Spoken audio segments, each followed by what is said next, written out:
Hello, हाय, नमस्कार। कैसे हैं आप सभी लोग। एक बार फिर से स्वागत करता हूं। मेरा नाम है अंकित और आप लोगों ने मेरे प्रीवियस लेक्चर्स देखे हुए हैं। उसी क्रम में हम चल रहे हैं आगे की ओर। पहले मैंने आपको पासा का बेसिक इंट्रोडक्शन दिया, उसके बाद मैंने आपको पार्ट 2 पढ़ाया जिसमें हमने देखा था, और इसके बाद हम देख रहे हैं पार्ट 3। तो पार्ट 3 में मैं आपको बेसिकली ऐसे क्वेश्चन कराऊंगा जिनमें आपके मोर देन 2 डाइस होते हैं, यानी कि 2 डाइस से ज़्यादा होते हैं, मोर देन 2 डाइस होते हैं, 3 डाइस होते हैं या फिर 4 डाइस होते हैं। तो इस प्रकार के क्वेश्चंस हम कैसे करते हैं। देखिए, जो क्वेश्चन में आपको मोर देन 2 डाइस दिए जाते हैं, उन क्वेश्चन में सबसे बड़ी बात होती है कि आप किस तरीके से ये डिसाइड करेंगे कि कौन सा पासा सुटेबल है, कौन से 2 पासे आपके लिए सुटेबल है, आप कौन से 2 पासे लें ताकि आपका प्रश्न जल्दी से और आसानी से हल हो जाए। मान लीजिए यहाँ पर ये 3 पासे दिए हुए हैं, 3 पासे की मैं परिस्थितियाँ लिखता हूँ। यहाँ पर 5, यहाँ पर 6, यहाँ पर 4। मान लीजिए यहाँ पर लिखा हुआ है 6, यहाँ पर 3 और 2। एक और परिस्थिति आपको दी है 4, यहाँ पर मान लीजिए 5 और यहाँ पर 6। तो आप ये ध्यान रखेंगे कि आप जिन 2 डाइस को ले रहे हैं उनमें एक से ज़्यादा सतह कॉमन ना हो। आपका आंसर तभी निकलेगा जब आप ऐसे डाइस का चयन करेंगे जिनमें सिर्फ एक ही सतह कॉमन हो। अगर किसी डाइस में 2 सतह कॉमन होती हैं, जैसे कि हम यहाँ देख सकते हैं, हमारा ये तीसरा नंबर का जो पासा है उसमें 6 और 5, यहाँ पर देखेंगे 6 और 5, और यहाँ पर तो मैंने तीनों सतह बना दी हैं कॉमन। चलिए एक सतह मिटा के मैं दूसरी सतह बना देता हूँ। यहाँ पर मैं 4 कर दूँ, सॉरी यहाँ पर मैं 1 कर दूँ, तो ये आप देखेंगे कि ये 2 सतह है और ये 2 सतह है, सॉरी ये 2 सतह आपकी एक जैसी हैं, दोनों पासे में आपकी कॉमन है। तो आप ऐसे पासे का चयन बिल्कुल भी नहीं करेंगे। मान लीजिए आपसे इसमें पूछा जाता कि बताइए 5 का अपोजिट क्या होगा। 5 का अपोजिट आपसे पूछ लेगा, 5 का अपोजिट। तो आप यदि इन 2 सतहों का चयन करते हैं तो देखिए क्या दिक्कत आने वाली है। आप करेंगे 5, आपने 2 सतह की कॉमन वाली चूज़ की, आपने लिखा 5 और 6, क्योंकि आपको बताया गया है कि कॉमन के नीचे आप कॉमन लिखेंगे। तो 5 के नीचे 5 और 6 के नीचे 6। अब आप लिखेंगे, उसके बाद आप चलिए 5 से चले थे तो फिर आपका आएगा क्या, क्लॉकवाइज चलने पर 1 आएगा। यहाँ पर आपने 1 लिख दिया। इस वाले में आपका क्या आएगा, 4 आएगा। अब आपके सामने समस्या आई एक कि आपने जो पासा लिखा, जो आपने सॉल्यूशन लिखा पासे का, उसमें आपने देखा कि मुझे 1 के अपोजिट तो 4 मिला, लेकिन मैं बता ही नहीं सकता कि 5 के अपोजिट क्या होगा और 6 के अपोजिट क्या होगा। इसलिए आप कभी भी ऐसी सतह कॉमन नहीं लेंगे जिसमें आपके 2 से ज़्यादा सतह कॉमन हो। अब देखिए दूसरे क्रम में हम चलते हैं। तो देखिए हमसे पूछा है 5 के अपोजिट, तो आप अगर इस वाले पासे का और इस वाले पासे का चयन करते हैं तो आपको मिला कॉमन क्या, 6। आपने देखा 6 से हमें चलना है क्लॉकवाइज, घड़ी की सुइयों की दिशा में। तो 6 के बाद हमारा दिया है 4, उसके बाद हमारा 5। फिर आप आए इस वाले पासे में, आपने देखा 6 के अपोजिट 6, उसके बाद क्लॉकवाइज चलेंगे तो पहले आएगा 3, उसके बाद आगे बढ़ेंगे तो आएगा 2। आप देख सकते हैं कि इस वाले पासे में आप तीनों के विपरीत बता सकते हैं। कैसे, देखिए आपको दिख रहा है 5 के अपोजिट 2, आपको दिख रहा है 4 के अपोजिट 3, लेकिन एक नंबर 1 से लेकर 6 तक 6 सतह होती हैं। हमने 1 से लेकर 6 लिखा, पासे में माना कि 1 से लेकर 6 लिखा हुआ है। आपने देखा कि 1 से लेकर 6 तक मुझे एक ऐसा नंबर है 1 जो कि मेरा मिसिंग है, यानी कि 6 के अपोजिट मेरा 1 होगा। दिख रहा होगा आपको, 6 के अपोजिट मेरा 1 होगा।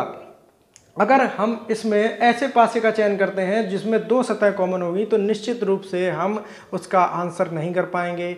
अगर ऑप्शन ऐसा मिलता भी है कि जो हमने आंसर किया वो ऑप्शन में भी मिल जाए तो भी वो हमारा संभवतः गलत होगा। हो सकता है आपका बाय डिफ़ॉल्ट सही हो जाए, लेकिन वो आंसर हम करेंगे तो सिर्फ ऐसी सतह का चयन करेंगे जिसमें हमारा सिर्फ एक सरफेस कॉमन हो। एक से ज़्यादा सरफेस कॉमन है तो हम वह सतह चूज़ नहीं करेंगे। और देखिए, आज मैं इसमें आपको कुछ और कॉन्सेप्ट बताता हूँ। पार्ट 3 देख रहे हैं हम पासे का।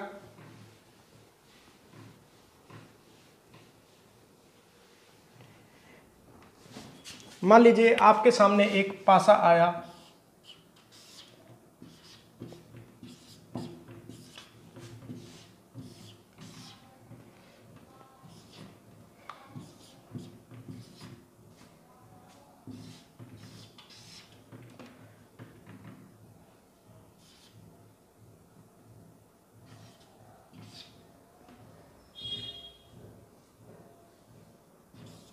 ये आपके सामने एक पासा आया।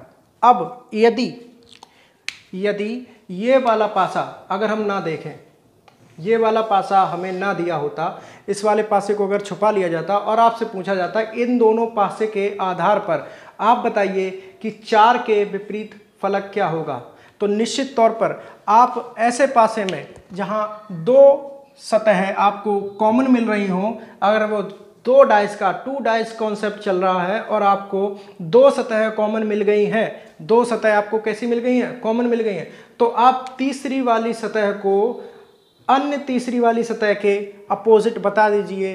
ये आपका सही जवाब होगा। यानी इस पासे में 4 के अपोजिट आपका 3 होगा। यहीं पर अगर वो आपसे पूछता है कि 6 तथा 5 के अपोजिट क्या होगा, तो 6 और 5 के अपोजिट के लिए आपका ऑप्शन जाएगा या तो 1 या 2। ये दोनों के लिए सही होगा, 6 के लिए भी सही होगा और 5 के लिए भी सही होगा।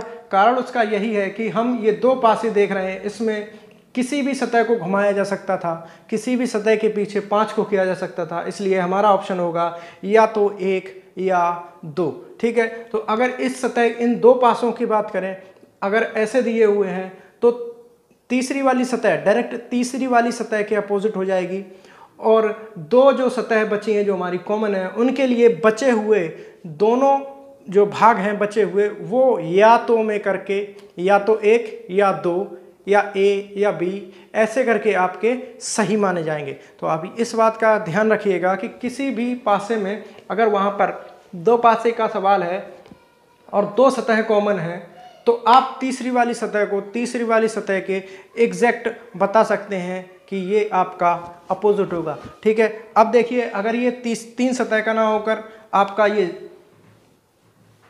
3 पासे का होता है ये क्वेश्चन, तो आप इस आधार पर कैसे इसको सॉल्व करते हैं। मान लीजिए ये भी साथ में इस एक पासे की परिस्थिति दी होती जिसमें 2 1 6, तो आपसे अगर पूछा जाता कि 6 के अपोजिट बताइए, तो देखिए मैं यहाँ पर लिख देता हूँ 1 2 और 3।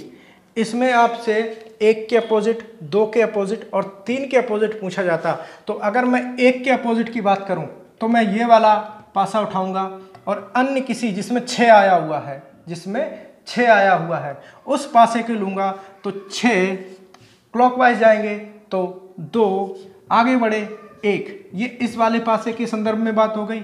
अब मैंने ये वाला पासा लिया चाहे ये वाला पासा लिया, एक ही लेंगे, दोनों नहीं लेंगे।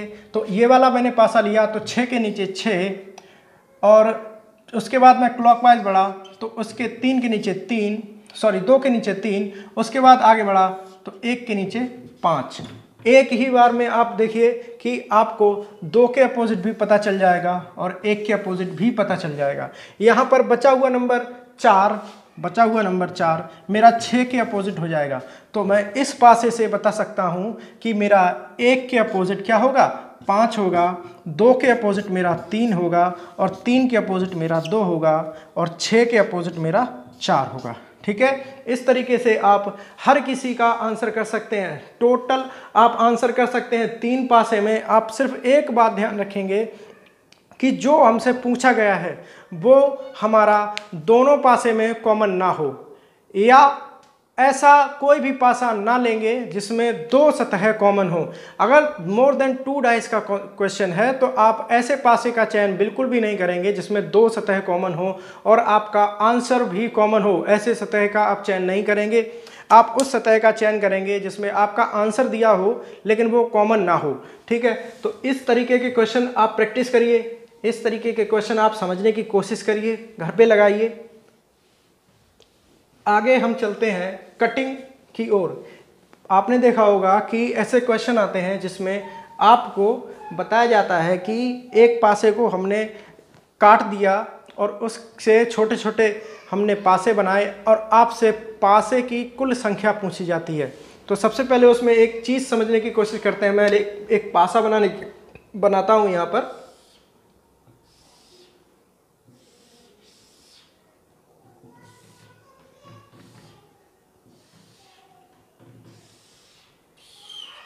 देखिए ये एक पासा बन गया। अब अगर आप इस पासे को इस तरीके से काटते हैं तो आपने प्रत्येक लाइन पर, इस वाली लाइन पर और इस वाली लाइन पर एक कट मारा। एक कट मारने से आपकी एक लाइन के दो भाग हो गए। जब आपने किसी भी लाइन पर एक कट मारा तो आपके दो भाग हो गए। अब मैं इस वाले पासे को इस तरीके से भी काट देता हूं। ठीक है, आपने देखा कि कट मारने से ये चार भागों में विभक्त हुआ और इस तरीके से कट मारने से ये भी चार चार भागों में विभक्त हुए। यानी कि आपने देखा कि एक लाइन में कट मारने से एक लाइन दो भागों में टूट जाती है। अगर आपको दिया जाता है कि एक 10 सेंटीमीटर की लाइन है, इस पर एक पासे का निर्माण किया गया है, एक क्यूब का निर्माण किया गया है और आपसे कहा कि उसमें 2-2 सेंटीमीटर के कट मारे गए, तो आपसे या तो कट की संख्या पूछ ली जाएगी या आपसे कहा जाएगा कि एक 10 सेंटीमीटर की लाइन है, उसमें हमने चार बराबर बराबर भाग काटे। 10 सेंटीमीटर की लाइन होगी, मान लीजिए एक 10 सेंटीमीटर की लाइन है, चार बराबर बराबर भाग काटने का मतलब क्या है कि हर भाग की लंबाई 2.5 सेंटीमीटर। कितनी? 2.5 सेंटीमीटर। मान लीजिए मैंने इसमें चार भाग काटे और ये चारों भाग 2.5 सेंटीमीटर के थे। लेकिन यहां पर आपने चार भाग काटे, 1 2 3 4 भाग काटे, लेकिन आपको कट कितने मारने पड़े? आपको कट मारने पड़े 1 2 3। आपको सिर्फ और सिर्फ 3 ही कट मारने पड़े। यानी कि इससे मैं एक बात लिख सकता हूं कि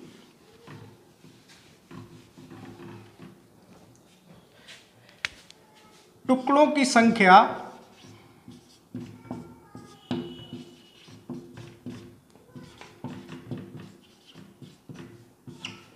मारे गए कट की संख्या से एक मारे गए कट की संख्या से एक ज्यादा होगी।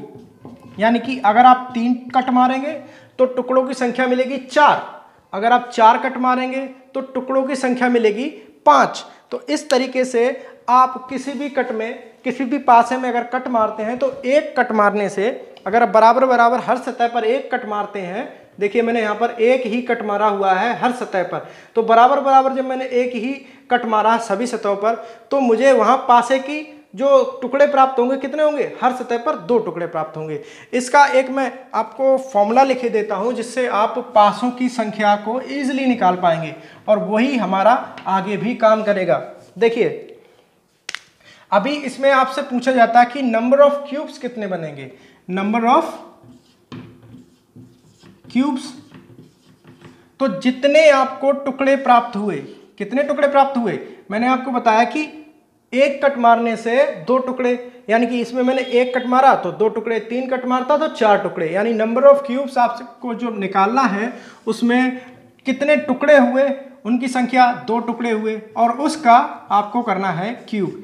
यानी कि इस वाले भाग में अगर हम गिनेंगे, इस वाले पासे में अगर हम गिनेंगे तो हमें टोटल 8 क्यूब्स प्राप्त होने वाले हैं। टोटल 8 क्यूब्स मिलने वाले हैं। अगर आपसे पूछा जाता कि आप बताइए कि कॉर्नर पे, कॉर्नर दिख रहा होगा, कॉर्नर क्यूब्स कितने होंगे, तो आप लोगों को एक बात पता होगी कि किसी भी क्यूब के कोने कितने होते हैं, कोने होते हैं 8। तो इस वाले में भी भैया कितने क्यूब्स बनेंगे हमारे, जितने कोने उतने क्यूब्स। ठीक है, जितने कोने उतने क्यूब्स, जितने कोने उतने क्यूब्स। तो हमारे क्यूब्स जब कोने ही 8 होते हैं तो हमारे इस वाले में हमें क्यूब्स कितने मिलेंगे, 8 मिलेंगे। अब आपसे चाहे कितने भी कट मरवा ले, वो 10 बोल दे 20 बोल दे, लेकिन आपको अल्टीमेट जो कॉर्नर मिलेंगे वो कितने मिलेंगे, आपको तो कॉर्नर 8 ही मिलने वाले हैं। इसलिए एक बात आप ध्यान रखिएगा कि कॉर्नर क्यूब्स की जो संख्या होती है वो हमेशा 8 होती है। उसके बाद चलते हैं, अब ये 8 हम कैसे लिख सकते हैं कि भैया टोटल क्यूब्स थे तो कॉर्नर क्यूब्स हमारे कॉर्नर 8 होते हैं तो क्यूब्स ही 8 होंगे। आपको पता होगा कि साइड्स कितनी होती है, साइड्स भुजा कितनी होती है, चलिए गिन के देखते हैं। 1 2 ये 3 ये 4 ये 5, इस 5 के पीछे एक 6, इस 4 के पीछे एक 7 और इसके पीछे एक 8। ठीक है, तो कितनी भुजाएं होती हैं टोटल, इसके पीछे भी एक होगी, इसके पीछे भी एक होगी, तो कुल मिलाकर टोटल जो भुजाएं होती हैं वो 12 भुजाएं होती हैं। कितनी होती हैं, 12 भुजाएं होती हैं। और आपको पता होगा कि 6 सरफेस होते हैं, गिनिए। एक सरफेस ये वाला हमारा एक सरफेस टोटल, इसके पीछे एक सरफेस होगा, इसके पीछे एक डेफिनेटली एक सरफेस मिलेगा, फिर ये वाला हमारा एक सरफेस, इसके नीचे एक सरफेस होगा, 4 हो गए। ये वाला एक सरफेस, इसके इस तरफ एक सरफेस होगा, यानी कि टोटल जो सरफेस होते हैं, सरफेस वो कितने होते हैं, 8 होते हैं। तो भुजाएं हुई 12, सरफेस हुए 8, और आपको पता है कि कॉर्नर होते हैं 8, सॉरी सरफेस हुए 6, सरफेस हुए 6, भुजाएं हुई 12 और क्यूब्स के कॉर्नर कितने हुए, 8। अब इससे मैं एक इंपॉर्टेंट आपको बात लिखता हूं और वो बात आप लोग एज इट इज दिमाग में रख लीजिएगा। जब भी आपसे पूछे कॉर्नर क्यूब्स, ठीक है, कॉर्नर क्यूब्स, उसके बाद पूछे मिडिल क्यूब्स,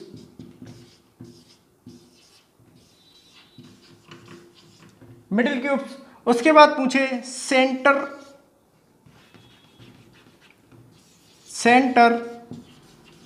क्यूब्स, उसके बाद आपसे पूछेगा इन सेंट्रिक क्यूब। देखिए जब भी आप इन सेंटर में, मान लीजिए कोई बहुत बड़ा सा क्यूब है, आपने उसके छोटे छोटे टुकड़े किए, तो उसमें कुछ टुकड़े अंदर ऐसे भी बचेंगे जो उसके केंद्र पर मौजूद होंगे। उसका एक केंद्र होगा, मान लीजिए इसका केंद्र ये आपको दिख रहा है, इसका एक केंद्र होगा, इसके बगल में भी तो कुछ टुकड़े मौजूद होंगे, उन्हें कहते हैं इन सेंट्रिक क्यूब्स। अब इनके लिए देखिए मैं यहां पर लिखता हूं और आप लोग उसको एज इट इज लिख लीजिएगा, उससे आपका फायदा होगा। देखिए कॉर्नर आपको पता है, मैंने बताया कि आपके कॉर्नर कितने होते हैं, 8 होते हैं। ठीक है, तो यहां पर तो आप 8 लिख लीजिए।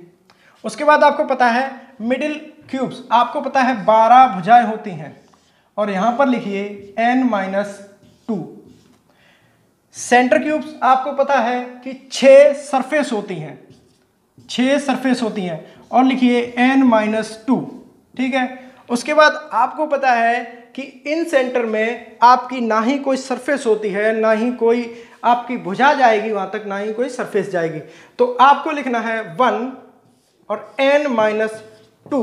उसके बाद आपको पावर लगानी है 1 2 3। ठीक है, 1 2 3। यहां पर देखिए आपका क्वेश्चन था कि 2 कट मारे, तो उसको देखते हैं कि जब 2 कट मारेंगे तो n का जो क्रमांक बनेगा वो कितना बनेगा, 3 में से मैंने 2 घटाया, 1 बचा, उसका मुझे करना है पावर 1। यानी कि अगर आप किसी भी लाइन पर 3 कट मारते हैं तो आपको कितने मिडिल क्यूब्स मिलेंगे, 12 मिडिल क्यूब्स मिलेंगे। ठीक है, उसके बाद आप इसी तरीके से इसमें भी अप्लाई कर सकते हैं।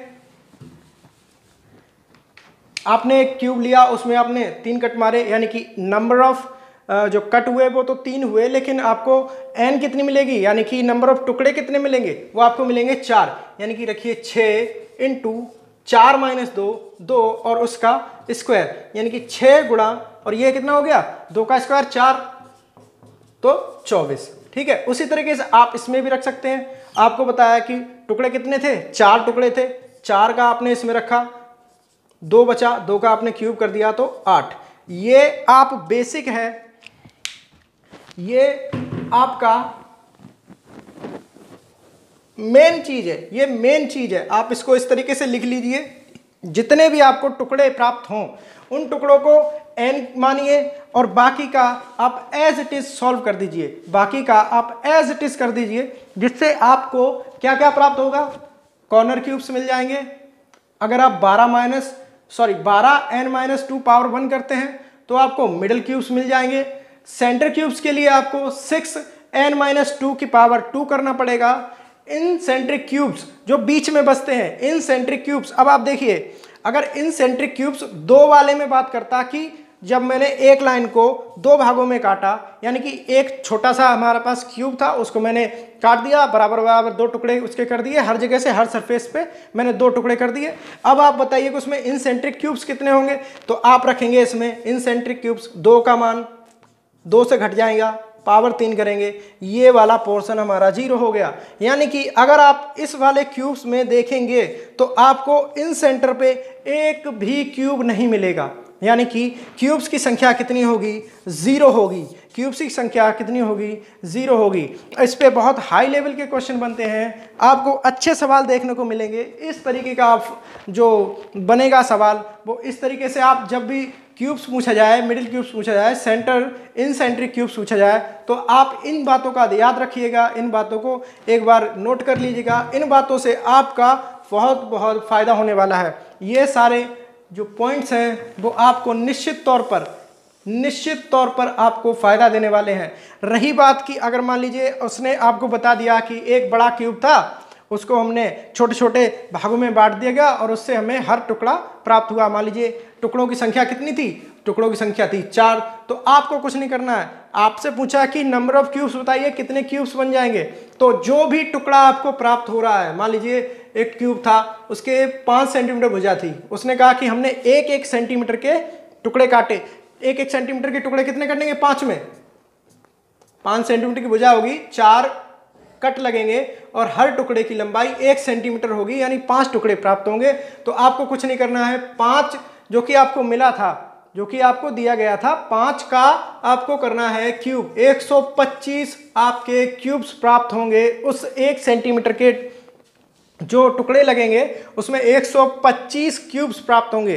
तो ये हमारा जो भी आपने कॉन्सेप्ट देखा है, इस कॉन्सेप्ट को आप अपने माइंड में सेट कीजिए, ताकि आपको ये वीडियोस बार बार ना देखनी पड़े। अगर ये वीडियो समझ में नहीं आती है तो 2 बार देखिए, 3 बार देखिए, 4 बार देखिए। आपको जब तक समझ में ना आए तब तक आप देखते रहिए, देखते जाइए, कॉपी पे नोट डाउन करते जाइए। अगर आप एक बार कॉपी पे लिख लेंगे, अपनी कॉपी पे नोट कर लेंगे, तो आपको वीडियोस में इतना टाइम नहीं बर्बाद करना पड़ेगा। आप नोट्स बनाते चलिए साथ साथ, ताकि आपको नोट्स पढ़ने में आसानी हो, ना कि वीडियो में। वीडियो में आप टाइम लगाएंगे, उससे कहीं कम समय में आप अपने नोट्स से देख पाएंगे, पन्ना पलट के तुरंत देख लेंगे क्या फॉर्मूला था क्या नहीं था। वीडियो में तो आपको उतना टाइम देना ही पड़ेगा, वीडियो में आपको शुरू से देखनी पड़ेगी, स्किप करके देखेंगे आप, लेकिन यहाँ तक पहुँचने के लिए आपको कुछ ना कुछ तो टाइम देना पड़ेगा। इसलिए मैं कहूँगा कि नोट्स बनाते चलिए, साथ साथ ये जो बेसिक पॉइंट आते हैं, इंपॉर्टेंट पॉइंट्स, वो आप लिखते चलिए। इस पर अच्छे अच्छे सवाल आते हैं, आपसे रीजनिंग में काफ़ी अच्छे लेवल के क्वेश्चन पूछे जाते हैं। और इसी तरीके से आप इन जो पॉइंट्स हैं उनसे सवाल लगाते रहिए, उन पे सवाल आधारित जो भी आपको मिलते हैं वो सवाल करिए। तो आई होप कि आपको समझ में आया होगा। ये मेरा आखिरी लेक्चर होगा, जो कि मैं पार्ट्स में मैंने आपका तीसरा पार्ट दिया है, और ये डाइस पे हमारा आखिरी लेक्चर होगा। इसके बाद हम नया टॉपिक लेंगे। तो तब तक के लिए वीडियो को शेयर करतीए, लाइक कर दीजिए और चैनल को सब्सक्राइब करिए। कुछ लोग हैं जिन्होंने चैनल सब्सक्राइब नहीं किया है, वो उन लोगों से मैं कहूँगा कि आप लोग भी चैनल सब्सक्राइब कर लीजिए, ताकि हमारी वीडियोस दूर दूर तक पहुँच पाएँ और इस चैनल को और आगे बढ़ाइए। धन्यवाद।